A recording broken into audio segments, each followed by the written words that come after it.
رابطه جنسی نداشته باشم برای عذاب وجدان خودم و اینا بهتر. که اگه پدر واقعا به دخترش اینا رو میگفت هیچ وقت حرف اون پسر باور نمیکرد.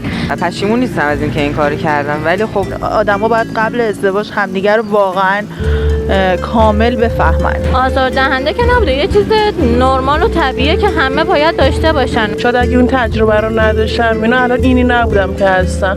بقیه وسیله نیستن، یا حداقل کسی دوست داشته باشیم که بخوایم باش این کار بکنیم.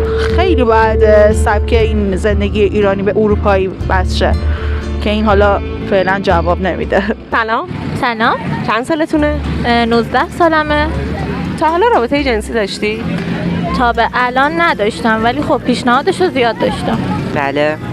اولین رابطه چند سالگی بوده؟ 16 سالگی. بله. اولین رابطه چند سالگی بوده؟ 15 سالگی. نه. چرا؟ چون کیسی که بخوام باش این کار بکنم پیدا نکردم و اصلا دنبالش نبودم فعلا.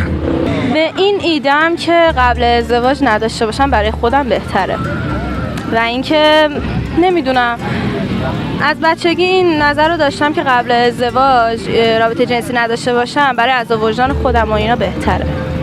بله. اولین رابطتون چند سالگی بوده؟ 18. رابطه جنسی داشتین 18 سالگی؟ 18 سالگی اولین رابطه هم بوده که دوست پسرم بوده. رابطه جنسی چطور؟ نه نداشتم. شما چی؟ منم همون 18 سالگی شد باورتون نشه. شما هم رابطه جنسی داشتین یا نه فقط دوست بود؟ من نامزدم بود اولین رابطه من. رابطه جنسی داشتید باهاش؟ هنوز هم باهاش هستین؟ نه جدا شدی. خوشبختانه یا متاسفانه. چرا تا الان نداشتی؟ چون شخصی که طرف مقابلم آدمی نبوده که پایدار باشه، موندگار باشه و بتونم بهش اعتماد کنم. میدونی فکر میکنم هر چیز به موقعش اتفاق بیفته قشنگتره. حالا بعضیا میگن حتما بعد از ازدواج، بعضیا میگن نه ما دوست داریم قبل از ازدواج، ولی هر چیزی تو سن خودش اتفاق بیفته به نظرم قشنگتره، یا به موقع خودش به اتفاق بیفته قشنگتره. توی 16 سالگی فکر میکنی که به اون بلوغ فکری رسیده بوده یا اینکه نه دوست داشتی که نیازت رو رفع کنی؟ نه واقعا به اون آدم به اون بلوغ فکری نرسیده هنوز. من خودم مخالفم و پشیمون نیستم از اینکه این کارو کردم، ولی خب مخالفم برای کسی که میخواد تازه شروع کنه و امتحان کنه. میگم که نکنه این کارو. زود نبود؟ بود. اگه برگردی به گذشته بازم از همین سن حاضری که این رابطه رو تجربه کنی؟ نه. چرا؟ احساس میکنم کار اشتباهی کردم. تو این سن خیلی زود بود. احساس میکنم تو این سن خیلی زود بود برام که بخوام این کار رو انجام بدم. نظر شما دختر اگر قبل از ازدواج این رابطه جنسی رو تجربه کنه با شخصی میتونه مخرب باشه یا نه کمک کننده است؟ برای من فرقی نداره، ولی خب بخوای تجربهشو داشته باشی بهتره. شاید مثلا اون کیست که ازدواج کردی اون چیزی که تو میخوای نبوده یا نیست، بعد این تو زندگی به مشکل میخوره. به نظر من آدما باید قبل ازدواج همدیگه رو واقعا کامل بفهمن، حالا از نظر جنسی، روحی، عاطفی، همه چی، که بتونن با هم ادامه بدن. زندگی ها خیلی به همین مشکل میخوره که جدا میشن، که میدونن اون طرفی که میخواستن نبوده. اون پیشنهادی که بهت شده برات آزاردهنده بوده یا نه دوست داشتی که این رابطه رو داشته باشی ولی شرایطش رو نداشتی؟ آزاردهنده که نبوده، یه چیز نرمال و طبیعیه که همه باید داشته باشن، ولی من واسه خودم، بدنم، شخصیتم ارزش قائلم و اینکه طرف مقابلم چجور آدمی باشه بیشتر مهمه. مثلا کارشو بکنه فردا تموم بشه، اینطوری نباشه. و اینکه هنوز اون شخص رو پیداش نکردم و اگه پیدا بشه انجامش میدم. چرا پشیمونی؟ پشیمونم چون همین که آدمش آدم من نبود، همین که اون سن آدم اگر یه چیزایی رو تجربه نکنه خیلی بهتره. الان من خیلی دوست داشتم که تازه این کار تجربه کنم. یعنی اگه به گذشته برگردی این کارو نمی‌کنی؟ نه 100% این کار انجام نمیدم. چه سنی فکر می‌کنی مناسبه؟ حداقل اونقدر که درک درستی از روابط عاطفی داشته باشی. اون درک درسته چجوری مشخص میشه؟ یعنی بلوغ فکری منظورته؟ آره همون بلوغ فکریه که حداقل بدونیم بقیه وسیله نیستن، یا حداقل کسی دوست داشته باشیم که بخوایم باش این کار بکنیم. برای رفع نیازت بوده یا به اون بلوغ فکری رسیده بودی؟ یا از روی دوست داشتنت بود؟ از روی دوست داشتنم بود. طرف رو دوست داشتم.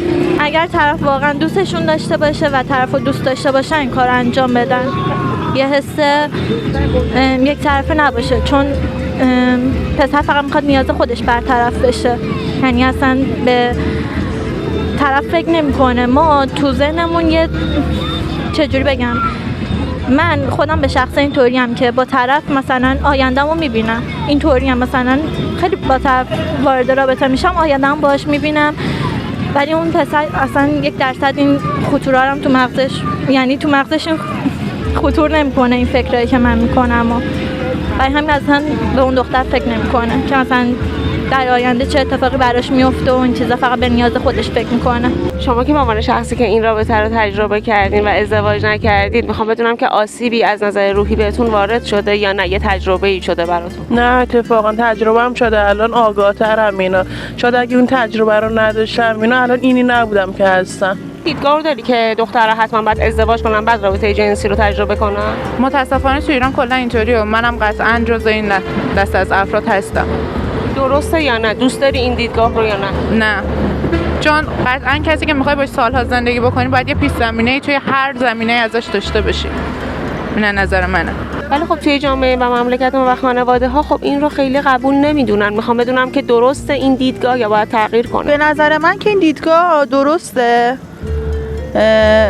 یعنی که نه درست نیست، باید تغییر بشه، چون که هر کی زندگیش به خودش مربوطه. شاید مثلا گذشته خیلی ها بد بوده، وقتی طرفشون رو پیدا میکنن درست میشن، یا مثلا خیلی ها گذشته نداشتن ولی خب بعد ازدواج مثلا خیانت میکنن، بد میشن. به خاطر همینه، به خاطر این محدودیتی‌هایی که خانواده‌ها میذارن، مثلا اون دختر مجبوره بعد ازدواج مثلا اون کارهایی که دوست داره رو بره انجام بده و این باعث جداییشون میشه. به خاطر همین به نظر من همه آدم‌ها باید همه چی رو تجربه داشته باشن که دیگه چه نظر جنسی، چه عشق و حال، چه همه جا، که دیگه بعد ازدواج بتونن راحت انتخابشون رو داشته باشن، یا مثلا ترسی نداشته باشن که به همسرشون بگن مثلا ما می‌خوایم بریم فلان جا یا با رفیقام میخوام برم. به نظر من خیلی باید سبک این زندگی ایرانی به اروپایی بس شه که این حالا فعلا جواب نمیده متاسفانه. دیگه ما تو قرنی داریم زندگی میکنیم که این چیزا اصلا مهم نیست و به نظر من حتما باید قبل از ازدواج این اتفاق بیفته، چون اون دختر شاید نخواد اون سن ازدواج کنه، شاید بخواد تو سن 25-30 سالگی ازدواج کنه، تا اون موقع میخواد رابطه نداشته باشه. به نظر من طبیعیه و حتما باید اتفاق بیفته. چه چیزایی برات اولویته؟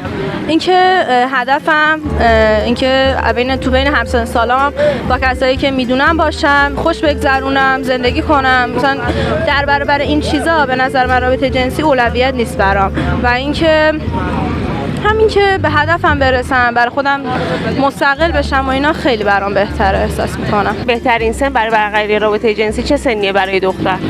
زمانی که بفهمه، به یه فکری برسه که بفهمه آدمشو پیدا کرده تا بعداً اذیت نشه وقتی اون آدم ولش کرد. حتما پس الان با اون کسان که اولین رابطه رو داشتی نیستی نه؟ نه قطعاً نه نیستش، خیلی وقت رفته، یعنی با خیانت رفته. واسه همین میگم که آدم احساس میکنه که وسیله است که ازش استفاده شد. با اون کسی که اولین رابطه رو داشتی هنوز هستی؟ نه نیستم. میتونی علت جدا شدنت رو من بگی؟ علت جداییمون این بود که رفتش دیگه. عزیزم چه تجربه‌ای کسب کردین توی اون رابطه؟ الان خب معلومه عقل و فهمم نسبت به یکی که تا الان این تجربه رو نکرده خب بیشتره. یکی نمیتونه بیاد با روح و احساس و جسمم بازی کنه. این توصیه اگه الان بخوای به همسن و سالای خودت بکنی چیه؟ خوشگذرونی کنید، ولی با یه سری چارچوب که بعداً خودتون از خودتون بعدتون نیاد. ببین با دلشون پیش برن، اینا حرف زیاده در دهن مردم واقعا نمیشه بس اینا. ببین تو بهترین آدمم باشی باز یه حرف در میارن در موردت بزنن، خودت مهمی. امیدوارم که دیگه همچین تجربه تلخی نداشته باشی.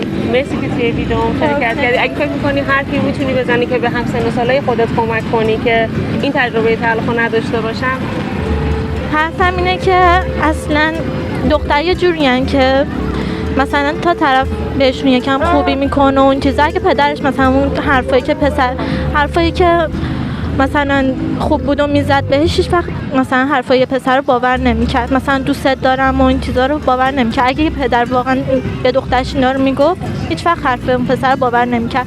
و تنها حرفم اینه که اصلا گوله این پسر رو نخوریم. مرسی عزیزم تو ویدیوم شرکت کردی. اگه موافقی که این ویدیو تو کانال من پخش بشه یه لایک به دوربین نشون بده. مرسی عزیزم.